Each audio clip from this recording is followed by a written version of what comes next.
ሰኔ 25 2018 ዓ.ም ጤና ይስጥልኝ። ከመረብ ሚዲያም አርዕስተ ዜናውን በማስቀደም ዕለታዊ መረጃዎችን የምናሰማችሁ ይሆናል።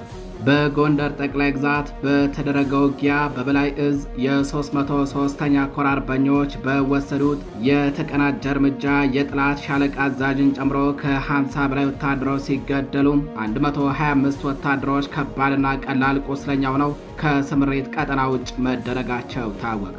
የፋኖ የማጥቃት አቅም እንደ አቦ ሸማኔ ተምዘግዛጊነት ጋር ተዳምሮ የጠላት ጦር በተፍረከረከበት በዚህ ተጋድሎ አንድ ብሬን ከነሙሉ ሸንሸኑን ጨምሮ ከ50 በላይ ክላሽንኮቭ ጠመንጃዎችና ሌሎች ወታደራዊ ቁሳቁሶች በጀግኖቹ ቁጥጥር ስር ገብተዋል። ታደምጡታላቸው።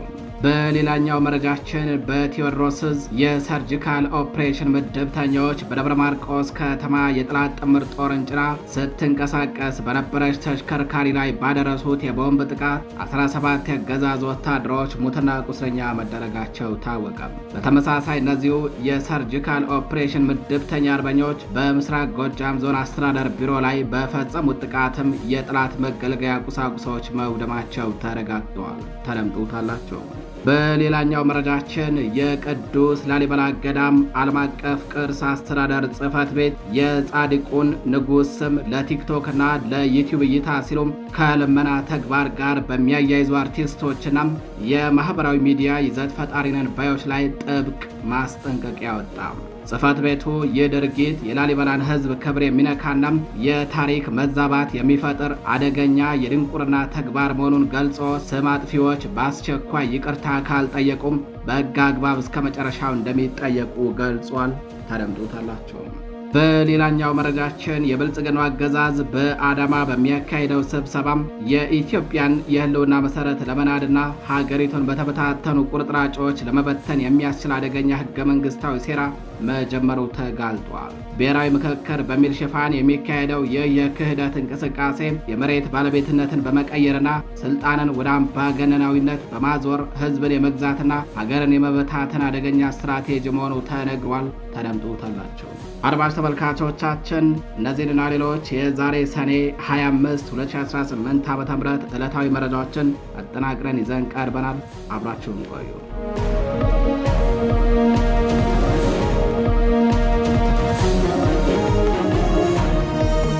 ወደ ቀዳሚው መረጃችን እናልፋለን። በጎንደር ጠቅላይ ግዛት በተደረገ ውጊያ 50 ወታደሮች ሲገደሉ 50 ክላሽንኮቭ መሳሪያ በፋኖ ቁጥጥር ስር ውሏል። በተጨማሪም አንድ ብሬን ከነሙሉ ሸንሸኑና ሌሎች የጦር መሳሪያዎች ሲማረኩ 125 ወታደሮች መቁሰላቸው ታውቋል። በአማራ ፋኖ ብሔራዊ ንቅናቄ ጎንደር ጠቅላይ ግዛት በላይ ዘለቀ ዕዝ 305ኛ ጎቤ መልኬ ኮር ስር ከሚገኙት ከ52ኛ ክፍለ ጦር ከ76ኛ ክፍለ ጦር 3ኛ ሬጅመንትና ከኮሩ ልዩ ተወርዋሪ ኃይሎች የተወጣጡ አሃዶች በጋራ በመሆን ባደረጉት የተቀናጀ ውጊያ የጠላትን አከርካሪ ሰብረው አንጸባራቂ ድል ተቀዳጅተዋል። ውጊያው የተደረገው ትናንት ሰኔ 24 2018 ዓ.ም እስከ ዛሬ ሰኔ 25 2018 ዓ.ም አጥቢያ ሌሊት ድረስ ባለው ሲሆን በጎንደር ጠቅላይ ግዛት ቀጠና ከራማ ተብሎ በሚጠራው አካባቢ ላይ መሆኑ ታውቋል። በአካባቢው ከሜካናይዝድ መሳሪያዎች ጀምሮ ሌሎች ልዩ ልዩ የጦር መሳሪያዎችን ታጥቆ እንቅስቃሴ አድርጎ የነበረው የአገዛዙ ኃይል ላይ በተወሰደ በዚህ እርምጃ የፋኖ የማጥቃት አቅም የታየበትና የአገዛዙ ልፍስፍስነትና ደካማነት በገሃድ የተገለጠበት ተጋድሎ ነው የተደረገው። አርበኞቹ የጠላትን የእንቅስቃሴ ዕቅድ በመጥለፍ አስቸኳይና አይመከቴ እርምጃ ወስደው ነው የጠላትን ጦር ያሽመደመዱትም። የፋኖ የማጥቃት አቅም ዳቦ ሸማኔ ተምዘግዛጊነት ከታከለበት ፍጥረት ጋር በታየበት በዚህ ተጋድሎ የጠላት የሻለቃ አዛዡን ጨምሮ ከ50 በላይ ወታደሮች ሲገደሉ 125 ወታደሮች ደግሞ ቁስለኛ ሆነው ከውጊያ ስምሪት ውጭ መደረጋቸው ታውቋል። የጠላት ጦር ከወደ ፋኖ የተወሰደበትን ቅጽበታዊና እጅግ ጠንካራ እርምጃን መቋቋም አቅቶት በተሽመደመደበት በዚህ ተጋድሎ 50 ክላሽንኮቭ ጠመንጃዎች፣ አንድ ብሬን ከነሙሉ ሸንሸኑም፣ 15 ኤፍ1 ቦምቦች፣ 10 የክላሽ ካዝናዎችና ሌሎች ወታደራዊ ቁሳቁሶች በፋኖ ቁጥጥር ስር ገብተዋል። አርበኞቹ በጀግንነት በተዋጉበት በዚህ ውጊያ በወገን ኃይል በኩል ምንም አይነት ጉዳት እንዳልደረሰም የ305ኛ ኮር የህዝብ ግንኙነት ክፍል አስታውቋል። በአካባቢው የኔትወርክ መቆራረጥ በመኖሩ የተማረኩ የጦር መሳሪያዎችን ምስል ለማድረስ እክል የፈጠረ ሲሆን ቀጣይ ዝርዝር መረጃዎችን ከነማስረጃ ምስሎቹ እንደሚያደርስ ኮሩ ገልጿል። በሌላኛው መረጃችን የ206ኛ ኮር የሰርጂካል ኦፕሬሽን ምድብተኞች በደብረ ማርቆስ ከተማ በፈጸሙት ጥቃት 17 ወታደሮች ሙትና ቁስለኛ ተደርገዋል። በአማራ ፋኖ ብሔራዊ ንቅናቄ ቴዎድሮስ ዕዝ 206ኛ ኮር የሰርጂካል ኦፕሬሽን ምድብተኞች በደብረ ማርቆስ ከተማ ዛሬ ሰኔ 25 2018 ዓ.ም እስከ ንጋት ባለው በፈጸሙት የቦምብ ጥቃት 17 ያገዛዙ ወታደሮች ሙትና ቁስለኛ ተደርገዋል። የ206ኛ ኮር የሰርጂካል ኦፕሬሽን ምድብተኞች አጥቢያ ሌሊቱን በደብረ ማርቆስ ከተማ ከጎተራ ወደ ወንቃ አቅጣጫ ጥምር ጦር ጭና ስትንቀሳቀስ በነበረች ኮድ 4 ሰሌዳ ቁጥር 75423 ኦባማ የጭነት ማመላለሻ ተሽከርካሪ ላይ በፈጸሙት የቦምብ ጥቃት 5 የሚሆኑ ወታደሮች ወዲያውኑ ሕይወታቸው አልፏል። 12 ወታደሮች ደግሞ ከባድና ቀላል ቁስለኛ ሆነው ከስምሪት ቀጠና ውጭ ተደርገዋል። በተመሳሳይ ሰዓት በምስራቅ ጎጃም ዞን አስተዳደር ቢሮ ላይ በነበረው የጠላት ኃይል ላይ የተወረወረ ቦምብ በሰው ኃይል ላይ የከፋ ጉዳት ባያስከትልም የጠላት መገልገያ ቁሳቁሶችን ግን ሙሉ በሙሉ እንዲወድሙ አድርጓቸዋል። አድማጭ ተመልካቾቻችን ወደ ሌላኛው መረጃችን እናልፋለን። የቅዱስ ላሊበላ ገዳም ዓለም አቀፍ ቅርስ አስተዳደር ጽሕፈት ቤት የጻድቁን ስም ለቲክቶክና ለዩቲዩብ እይታ ሲሉ ከልመና ተግባር ጋር በሚያያይዙ አርቲስቶችና የማህበራዊ ሚዲያ ይዘት ፈጣሪነን ባዮች ላይ ጥብቅ ማስጠንቀቂያ ሰጠም። ጽሕፈት ቤቱ የድርጊት የላሊበላን ሕዝብ ክብር የሚነካና የታሪክ መዛባት የሚፈጥር አደገኛ የድንቁርና ተግባር መሆኑን ገልጾም ስም አጥፊዎች በአስቸኳይ ይቅርታ ካልጠየቁ በሕግ አግባብ እስከ መጨረሻው እንደሚጠየቁ አስታውቋል።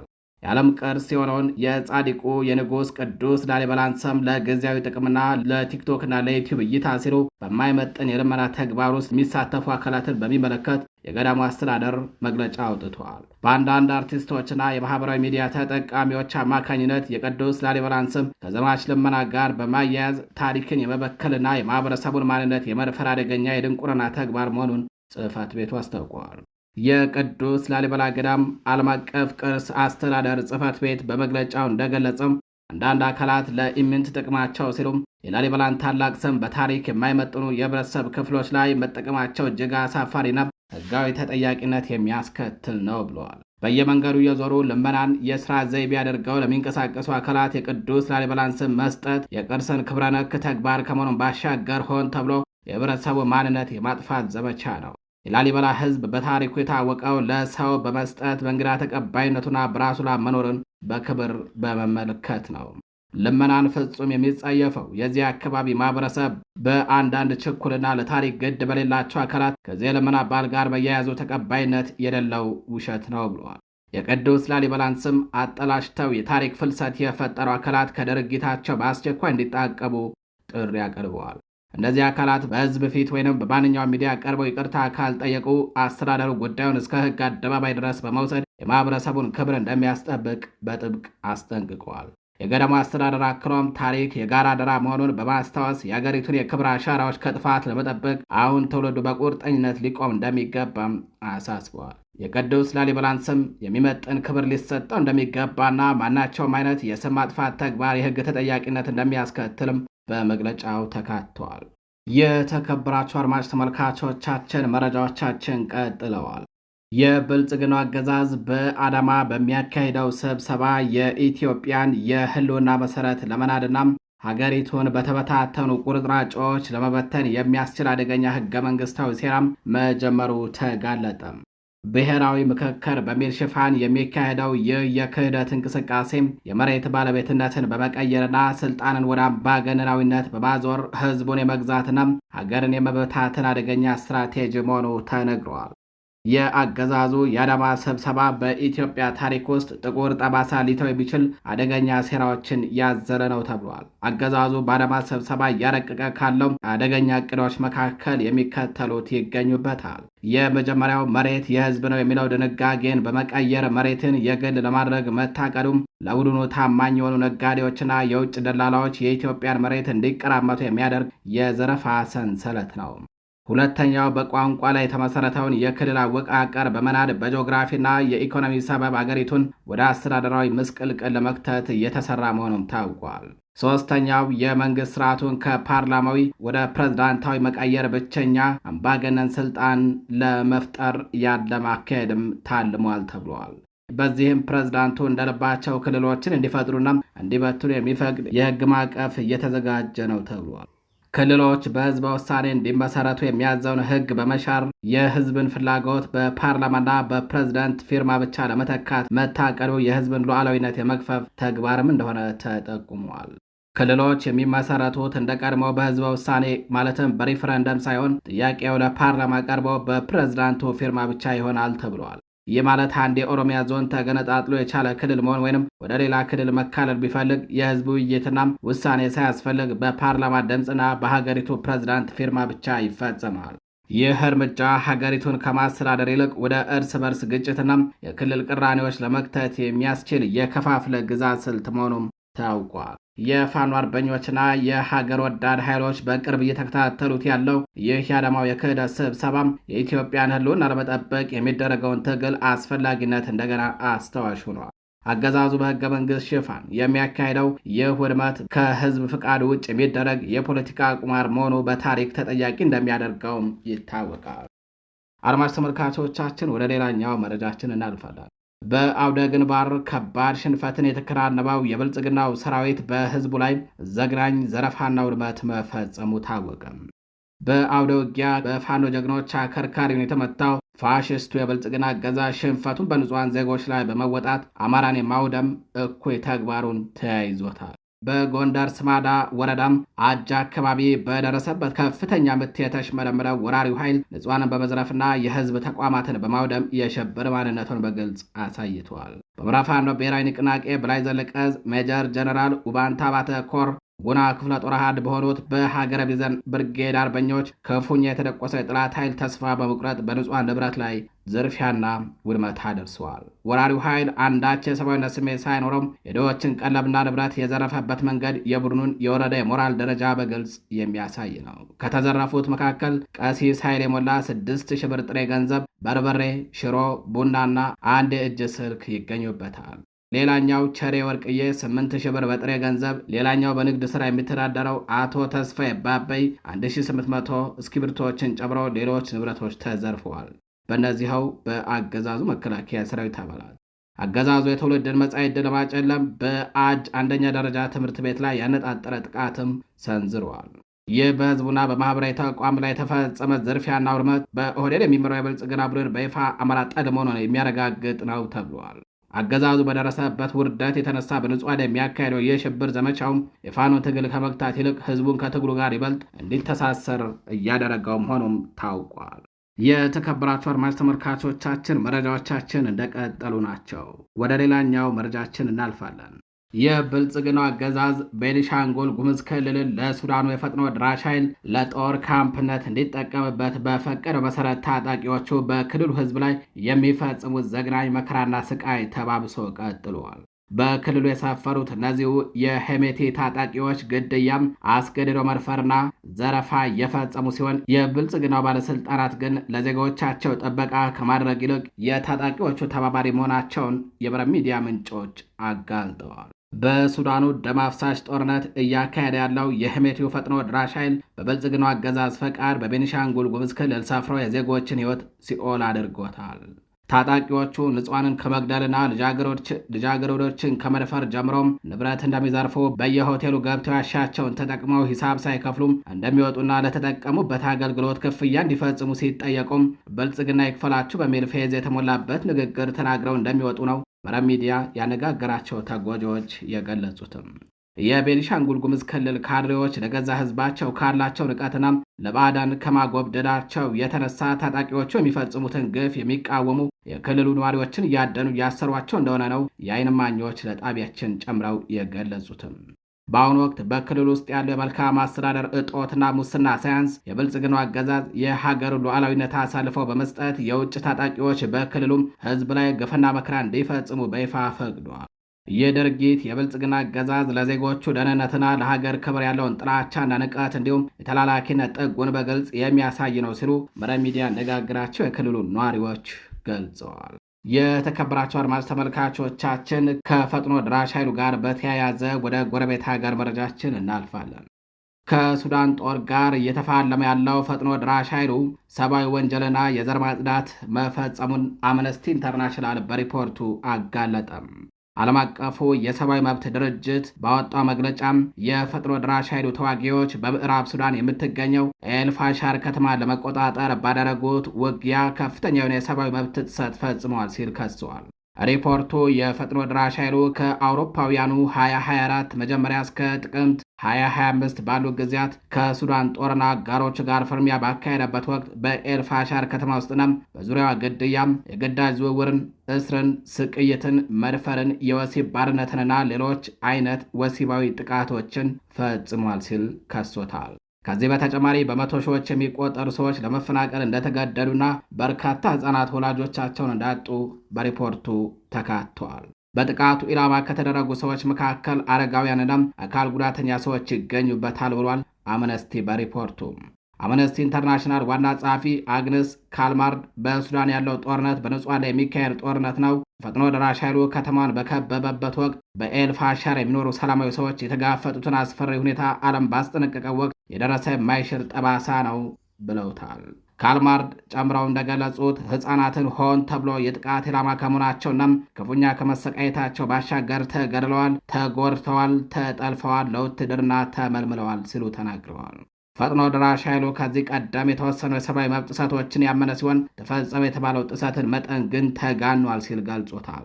ሱዳን በስልጣን ሽኩቻ ምክንያት ተቀስቅሶ በአገሪቱ ጦርና በፈጥኖ ደራሽ ኃይሉ መካከል ላለፉት 3 ዓመታት እየተካሄደ ባለው ጦርነት ከመላው ዓለም ግንኙነቷ ተቋርጧል። እየተካሄደ ባለው የእርስ በርስ ጦርነት በ100 ሺህ የሚቆጠሩ ሰዎች የተገደሉ ሲሆን ከ14 ሚሊዮን በላይ ሰዎች ለመፈናቀል ተገደዋል። በሕፃናት በሴቶችና ወንዶች ላይ መጠነ ሰፊ የወሲብ ጥቃት እንደ ጦር መሳሪያ ጥቅም ላይ እንደዋለም የተባበሩት መንግስታት ገልጿል። የተከበራቸው አድማጭ ተመልካቾቻችን ወደ ሌላኛው መረጃችን እናልፋለን። የኢትዮጵያ ዜጎችን ጨምሮ ከ25 ሺህ በላይ ስደተኞች ደቡብ አፍሪካ ለቀው መውጣታቸው ታወቀም። ሰኔ 30 2026 ያበቃው ይፋው ያልሆነም የጊዜ ገደብ በደቡብ አፍሪካ የሚኖሩ በርካታ ስደተኞችን ለከፍተኛ ስጋትና እንግልት ተዳርጓል።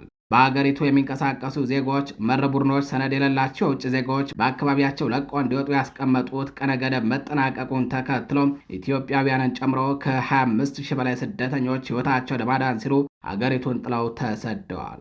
ይህንን የጅምላ መፈናቀል ተከትሎ በጆሃንስበርግ በኬፕታውንና በደርባን ከተሞች ውስጥ በማንኛውም ሰዓት ግጭቶችና ውከቶች ሊቀሰቀሱ ይችላሉ የሚል ስጋቶች በማየላቸው የደቡብ አፍሪካ ፖሊስ ከፍተኛ የሰው ኃይል በተለያዩ አካባቢዎች አሰማርተዋል። ሆኖም ግን ሁከቶች ተቀስቅሰው የበርካታ ዜጎች ንብረት ወድመዋል።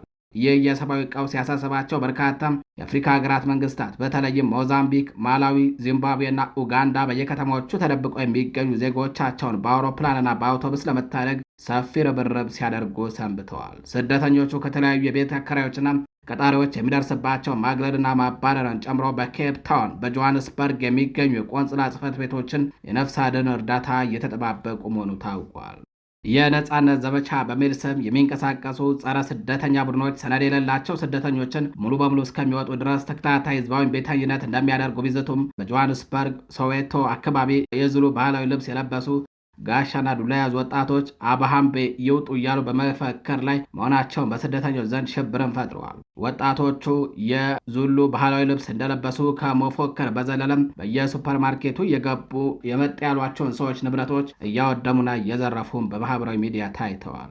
የደቡብ አፍሪካ መንግስት ከ5 ዓመታት በፊት በ2021 የቀድሞ ፕሬዝዳንት ጃኮብ ዙማ መታሰርን ተከትሎ የ350 ሰዎችን ህይወት የቀጠፈ ውድመት እንዳይደገም ጥረት ቢያደርግም የፖለቲካ እንዲሁም የስነ ህዝብ ተንታኞች ችግሩ የስደተኞች ሳይሆን የአስተዳደር መበላሸት፣ የሙስና፣ የሀብት ማባከን መሆኑን ያመላክታሉ። በተለይ መጪውን የኖቨምበር የቅድመ አካባቢ ምርጫ መነሻን በማድረግ ፖለቲከኞች ስደተኞችን እንደ ምርጫ ካርድና የጦር መሳሪያ እየተጠቀሙባቸው እንደሆነም ተመላክቷል። በተያያዘ ዜና ናይጄሪያ በቅርብ ወራት በተደረጉ ተቃውሞዎች ምክንያት ደቡብ አፍሪካ ለቀው ለተመለሱ ዜጎቿ ካሳ ልትጠይቅ መሆኑ ተሰምቷል። የአገሪቱ የውጭ ጉዳይ ሚኒስቴር ቃል አቀባይ ኪሚምቢ ኢሞሞቲሚ ኢቢንፋ ለቢቢሲ ጉዳዩን በከፍተኛ ደረጃ በሁለተኛ ሀገራት መንግስታት መካከል ንግግር ይደረግበታል ብለዋል። በደቡብ አፍሪካ የናይጄሪያ ተወካይ ከፍተኛ ኮሚሽነር የሆኑት አሌክሳንደር አጃይ ባለፈው ማክሰኞ ናይጄሪያውያን ጥለዋቸው የወጡ ንግድ ሱቆችና ንብረቶችን መንግስት መመዝገብ መጀመሩን ተናግረዋል። የደቡብ አፍሪካ ባለስልጣናት ወደ አገራቸው የተመለሱ ስደተኞች ህገወጦች እንደሆኑ የሚናገሩ ሲሆን ይህ ግን በናይጄሪያውያን ውድቅ ተደርጓል። የተከበራቸው አድማጭ ተመልካቾቻችን ለዛሬ ሰኔ 25 2018 ዓ.ም ይዘናቸው የነበሩት ዕለታዊ መረጃዎቻችን እንዲሁም ሌሎች የሀገር ውስጥና የውጭ መረጃዎቻችን እነዚህ ይመስላሉ። በሌሎች አዳዲስ መረጃዎች እስከምንገናኝ ቸር ቆዩ።